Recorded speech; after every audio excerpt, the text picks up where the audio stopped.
against Muslims.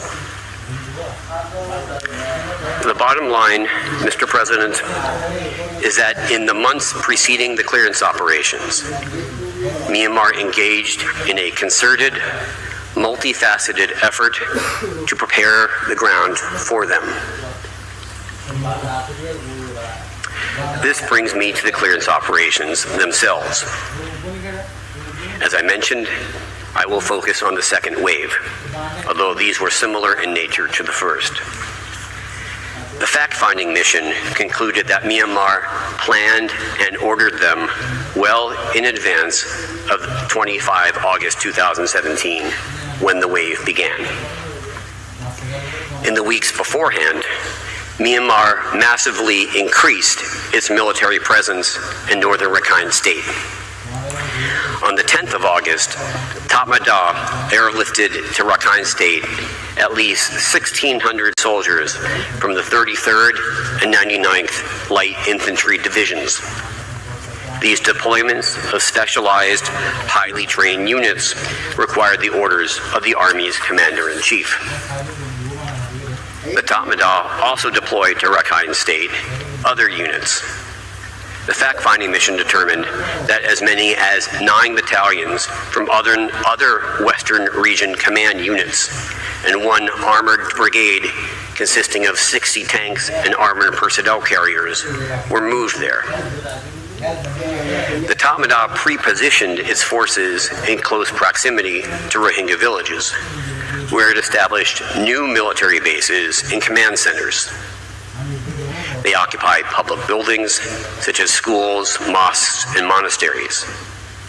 The Tatmadaw also established camps on riverbanks and other strategic locations near Rohingya villages.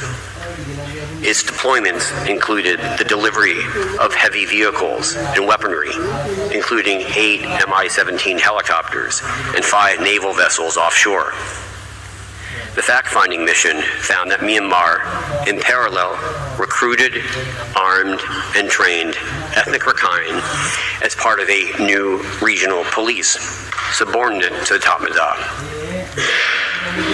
The upshot, Mr. President, is that these forces, pre-positioned, allowed the Tatmadaw to be poised to carry out the clearance operations with maximum impact on the Rohingya as a group.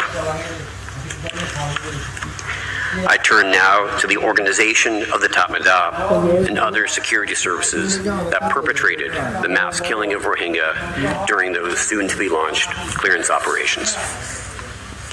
Here, the parties are largely in agreement as to the relevant facts. There is no dispute regarding the paramount place the Tatmadaw holds in Myanmar's constitutional system. The Tatmadaw's rigid hierarchy is illustrated on your screens.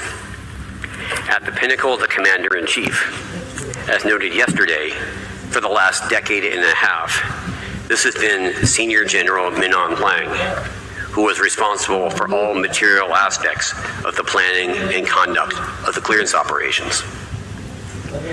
General Hlaing's orders and instructions were given to and carried out by the Tatmadaw's Army, Navy, and Air Force, each headed by its own service-level Commander-in-Chief. The Army's Commander-in-Chief also served as the Tatmadaw's overall Deputy Commander-in-Chief, subordinate only to General Hlaing. During the clearance operations, this was General So Win. Subordinate to the Army's Commander-in-Chief were the Bureaus of Special Operations, responsible for specific geographical areas, where authority was exercised by a regional military command. In northern Rakhine State, that authority was exercised by the Bureau of Special Operations 3 and the Western Regional Command.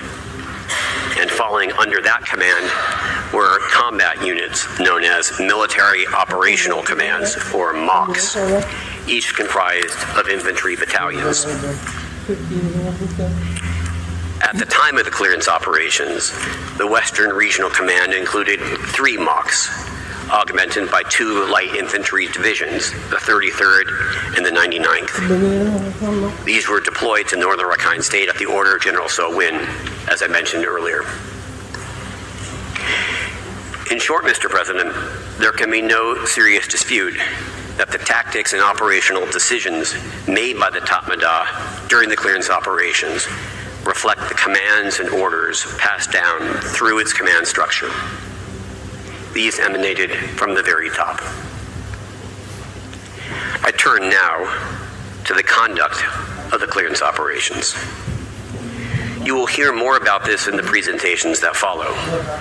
I will confine myself to describing the conclusions reached by the UN fact-finding mission and other investigations about their essential characteristics, focusing on aspects that demonstrate the Tatmadaw's planning and organization.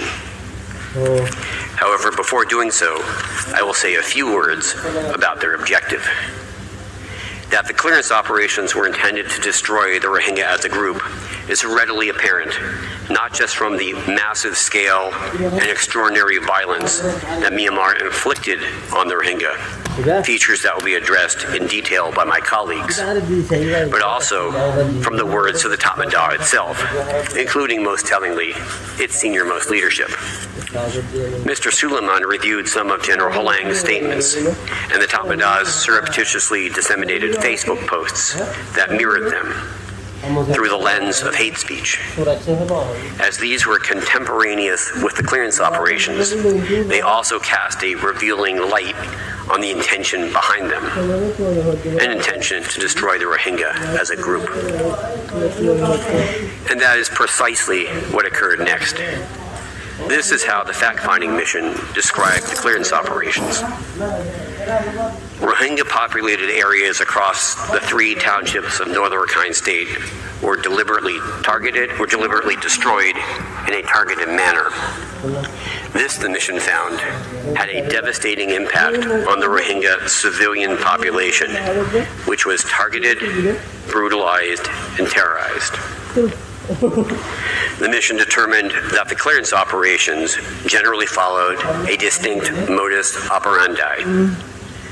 Rohingya villages were approached without warning, usually from more than one direction, and often in the early morning, by armed Tatmadaw soldiers, who were often accompanied by other armed security forces and frequently by ethnic Rakhine civilians. They shot assault rifles towards the Rohingya villages from a distance, not targeting any particular military objective or making any distinction between ARSA fighters and civilians. The mission found that men, women, and children were all shot at. Many victims referred to the volume of gunfire, with some describing it as raining bullets.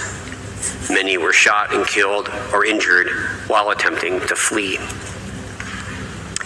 Indeed, the fact-finding mission found that targeted killings occurred as Tatmadaw soldiers and other security forces systematically moved from house to house, pulling people out of their homes and executing them, or shooting them inside their houses, or as they left their houses, often in front of family members. In carrying out these targeted killings, the Tatmadaw often separated the Rohingya by gender. Men and boys were then killed, often in mass executions. One former Tatmadaw soldier described how he and his fellow soldiers